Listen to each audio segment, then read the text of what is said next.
ಸನ್ನಿವೇಶದಲ್ಲಿ ವಿದೇಶಾಂಗ ಇಲಾಖೆ ಕೆಲಸ ಮಾಡಿದ ರೀತಿ ಕಮಾಂಡಬಲ್, ಶ್ಲಾಘನೀಯ.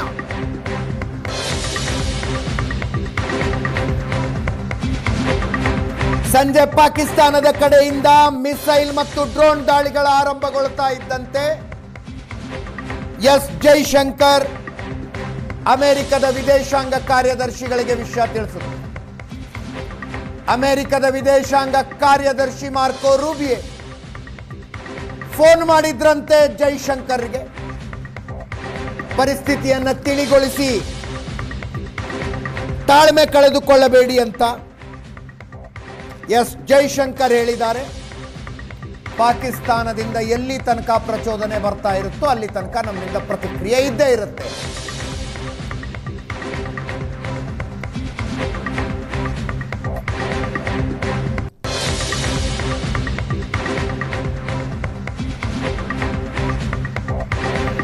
ಅದಾದ ನಂತರ 10 ದೇಶಗಳ ಪ್ರಮುಖರಿಗೆ ಕರೆ ಹೋಗಿದೆ.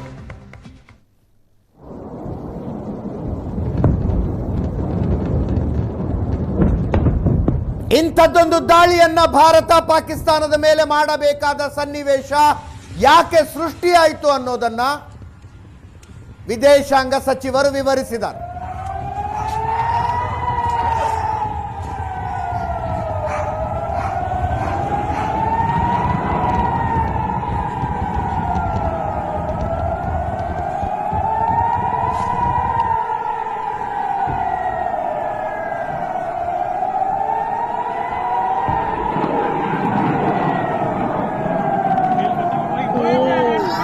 ಚೀನಾದಿಂದ ಅದೇನು ಸಹಾಯ ಬರುತ್ತೋ ಗೊತ್ತಿಲ್ಲ ಪಾಕಿಸ್ತಾನಕ್ಕೆ.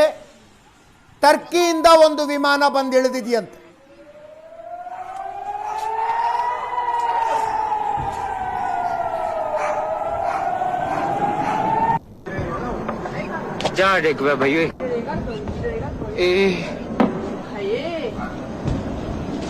दूर तक जाना हुंदा दा ಸ್ಟಿಲ್ ಅ ಡೆವಲಪಿಂಗ್ ಸ್ಟೋರಿ.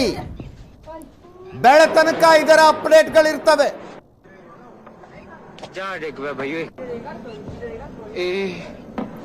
ಭಾರತ ತನ್ನ ಎಚ್ಚರಿಕೆಯಲ್ಲಿ ತಾನಿದೆ. 27 ಏರ್ಪೋರ್ಟ್ಗಳನ್ನು ಬಂದ್ ಮಾಡಿದೆ.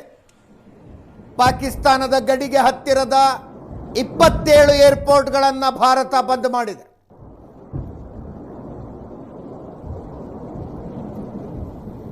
ಪಾಕಿಸ್ತಾನದ ಡ್ರೋನ್ ಅಟ್ಯಾಕ್ನಿಂದ ಯಾವುದೇ ಪ್ರಾಣಹಾನಿ ಸಂಭವಿಸಿಲ್ಲ ಅಂತ, ಭಾರತದಲ್ಲಿ ಯಾವುದೇ ಪ್ರಾಣಹಾನಿ ಸಂಭವಿಸಿಲ್ಲ ಅಂತ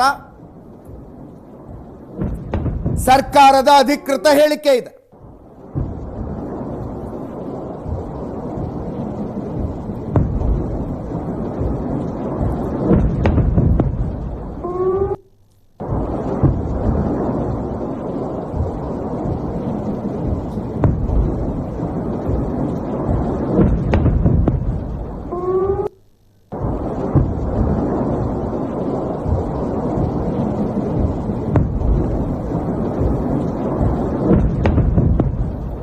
ಪಾಕಿಸ್ತಾನ ಕನಸು ಮನಸ್ಸಿನಲ್ಲೂ ಎಣೆಸಿರದಂತಹ ದಾಳಿ.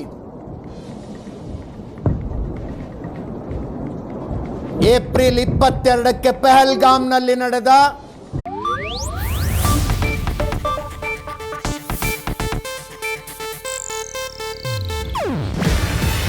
ಇದು ಏಷ್ಯಾನೆಟ್ ನ್ಯೂಸ್ ನೆಟ್ವರ್ಕ್ ಪ್ರಸ್ತುತಿ. ನೀವು ನೋಡ್ತಿದ್ದೀರಾ ಏಷ್ಯಾನೆಟ್ ಸುವರ್ಣ ನ್ಯೂಸ್.